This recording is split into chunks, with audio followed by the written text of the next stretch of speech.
दोस्तों नमस्कार। बिहार की राजनीति में एक बड़ी हलचल देखने को मिली है। बिहार विधानसभा में विश्वास मत यानी कि फ्लोर टेस्ट की अग्नि परीक्षा पास करने के बाद अब मुख्यमंत्री सम्राट चौधरी की नई सरकार पूरी तरह एक्शन मोड में नजर आ रही। बीते शनिवार को बिहार की राजनीति में उस समय राजनीतिक हलचल काफी तेज हो गई थी जब पूर्व मुख्यमंत्री और राज्यसभा सांसद नीतीश कुमार की सीएम सम्राट चौधरी से सीएम आवास पर मुलाकात हुई। नीतीश कुमार के साथ इस मुलाकात में केंद्रीय मंत्री ललन सिंह भी मौजूद थे। बता दें कि सम्राट चौधरी के मुख्यमंत्री बनने के बाद नीतीश कुमार की उनसे पहली बार औपचारिक मुलाकात थी, जिसे शिष्टाचार भेंट बताया जा रहा है, लेकिन इसके पीछे कैबिनेट विस्तार के बड़े संकेत छिपे हुए हैं। 20 मिनट की मुलाकात और भविष्य की रणनीति। मुख्यमंत्री आवास पर नीतीश कुमार, सम्राट चौधरी और ललन सिंह के बीच लगभग 20 मिनट तक बातचीत हुई। हालांकि आधिकारिक तौर पर इसे एक शिष्टाचार मुलाकात कहा गया, लेकिन सूत्रों की माने तो इस दौरान नई सरकार के मंत्री परिषद विस्तार की रूपरेखा पर चर्चा हुई।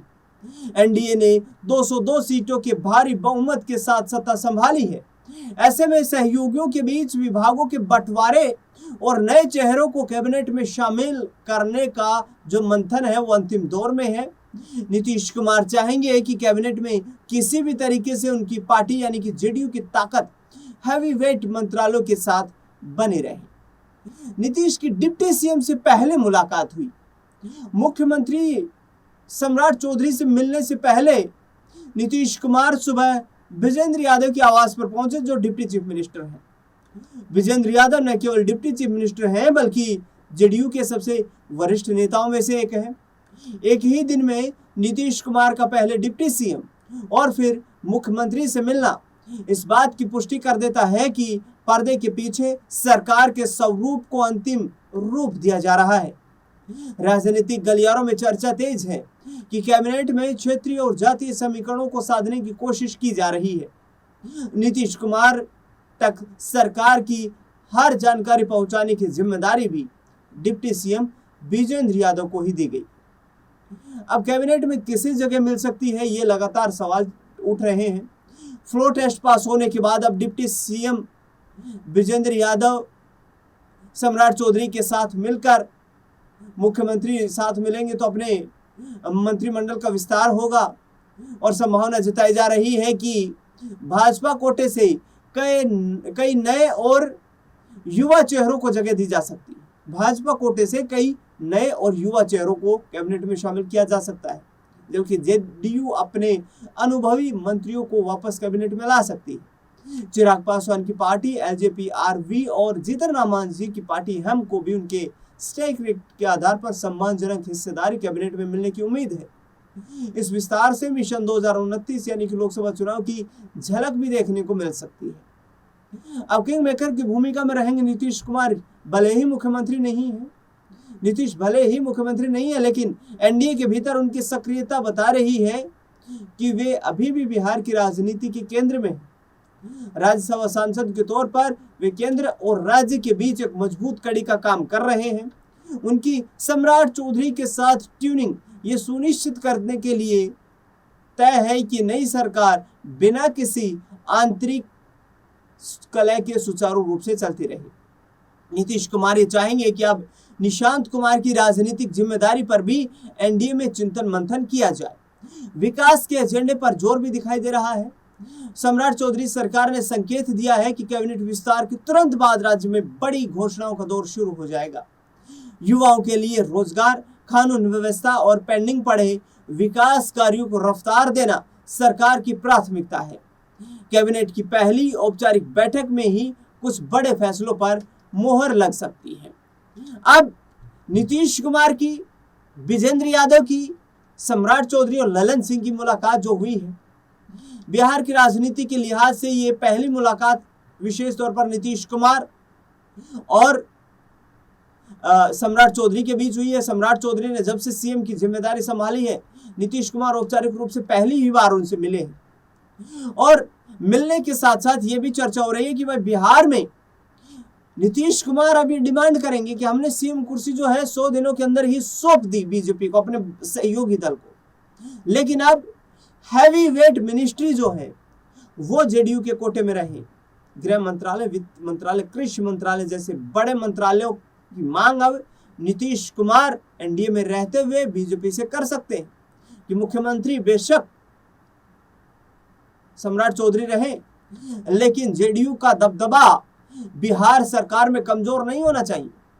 अभी तक देखा जाए तो बिहार में नीतीश कुमार के मुख्यमंत्री की कुर्सी छोड़ देने के बाद जेडीयू के पास कुछ खास नजर आता नहीं है।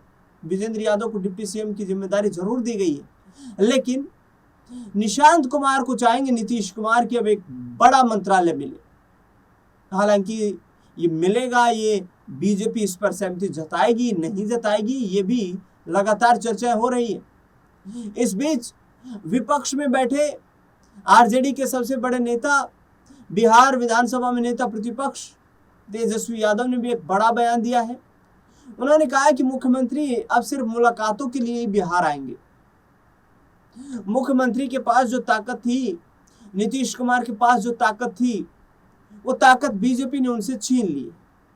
नीतीश कुमार के पास राजनीतिक तौर पर अब उतनी ताकत नहीं रह गई है जितनी की इस मुख्यमंत्री की कुर्सी के होते हुए इनके पास थी।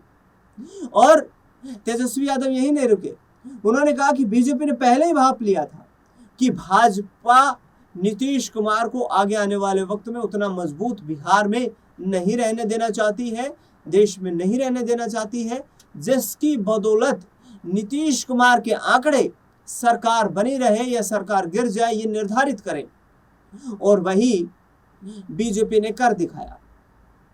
नीतीश कुमार पर कटाक्ष करते हुए सीधे तौर पर तेजस्वी यादव ने कहा कि नीतीश कुमार बीजेपी की रणनीति को समझने में सफल नहीं हो पाए। 17 सालों तक बिहार में उनकी साझेदार सरकार रही, लेकिन उसके बाद भी नीतीश कुमार को इस तरीके से हाशिए पर ला दिया गया है कि आज वो कैबिनेट मंत्रालय की मांग भी बीजेपी से करते हुए नजर आ रही है। अब ये आरोप प्रत्यारोप, चिंतन मंथन का दौर तो चलता रहेगा, लेकिन नीतीश कुमार जो लगातार ये कहते हुए नजर आए हैं कि हमारा मार्गदर्शन रहेगा, हमारा योगदान रहेगा इस सरकार को चलाने में, हमारी भूमिका रहेगी इस सरकार को चलाने में, हमारी कोशिश रहेगी कि बिहार में विकास की पटरी पर जो विकास कार्य दौड़ रहे हैं उनमें किसी प्रकार की बाधा उत्पन्न ना हो और बिहार तेजी से केंद्र के सहयोग के साथ विकास के रास्ते पर बढ़ता हुआ नजर आए।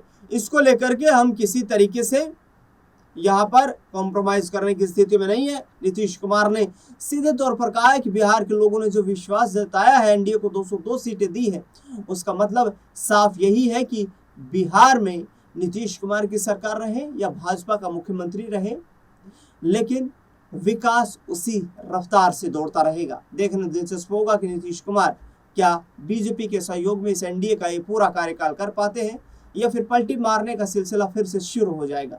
इस खास रिपोर्ट को लेकर के आपकी क्या राय प्रतिक्रिया है, उसका कमेंट में हमें इंतजार है। इस खास खबर में फिलहाल के लिए इतना ही। देश दुनिया से जुड़ी तमाम बड़ी खबरों के लिए बने रहे हमारे साथ और लगातार तमाम बड़ी खबरें जो है वो आप देखते रहें